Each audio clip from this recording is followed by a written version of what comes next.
If you drink distilled water on its own, it's just gonna flush right through you. So you're gonna wanna add minerals back into the water to remineralize it. But if you are drinking regular water, as long as it has a high mineral count, you don't really need to add the Himalayan sea salt. Ideally, you would want something with above 3.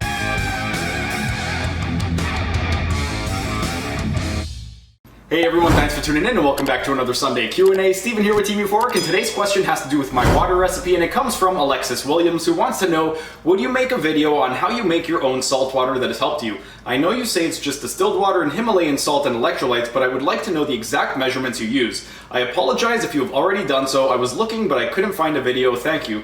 Well, Alexis, you are welcome, and I can surely make that video for you. With regard to my water recipe, this is something that I've been doing for 11 years, and all it is distilled water, Himalayan salt, and some electrolytes. And in terms of the actual brands, if you guys are interested, the distilled water, you could use any type that you want. With regard to the Himalayan salt, I really like the Lumiere Himalayan salt, and with this one right over here, I generally use coarse when I put it on my food, but when I put it in the water, I end up using fine salt. And then the electrolytes, it's concentrates mineral drops from Manal. This is the exact ingredients that I've been using for the last 11 years, and in terms of the quantity, I end up putting 5 milliliter of the concentrates mineral drops. I already have it weighed out right over here, so I'm just going to put that in my water. And then next, I don't know exactly how much this weighs. I'm estimating it's somewhere around 2 or 3 grams, but I basically fill it up midway between empty and the 5 milliliter, so it's somewhere around the 3 milliliter mark on here, and we're just going to go ahead and toss that in there. And then once that's all set up, all we need to do is go ahead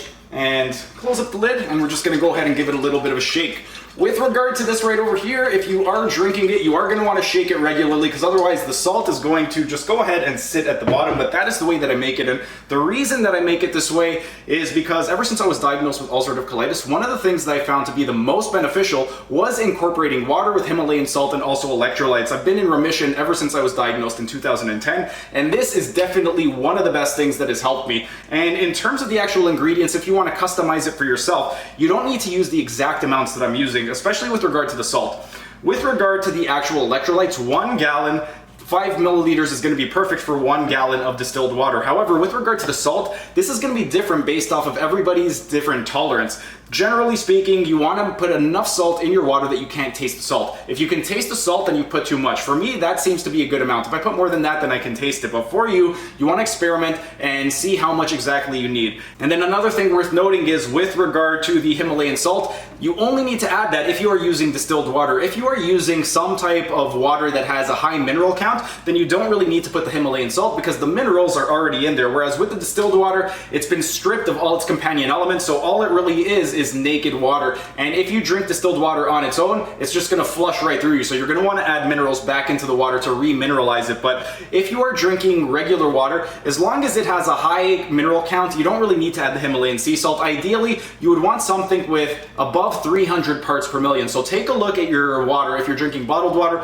go ahead and take a look at the list. If it has more than 300 parts per million, then you can avoid putting in the salt, and all you really need are the electrolytes. And with regard to the water, I know Fiji has a really high mineral count, and so does Kirkland. Kirkland also has a pretty high mineral count. So if you're using one of those, you can avoid the salt, but that's pretty much it in terms of my water recipe, and that's pretty much it for today's video. If you guys have any questions at all with regard to this water or anything else, go ahead and ask your questions down in the comment section. And if you gave it a try, go ahead and let me know what you guys thought of it. But that's pretty much it for today's video. If you guys enjoyed the video, be sure to smash that like button so I know to keep making these types of videos in the future. And if you're either new to the channel or haven't subscribed yet, be sure to subscribe to the channel and hit the notification bell, as I will be uploading new videos every single day. That's it for today's video. Thanks for tuning in, and I will see you again tomorrow.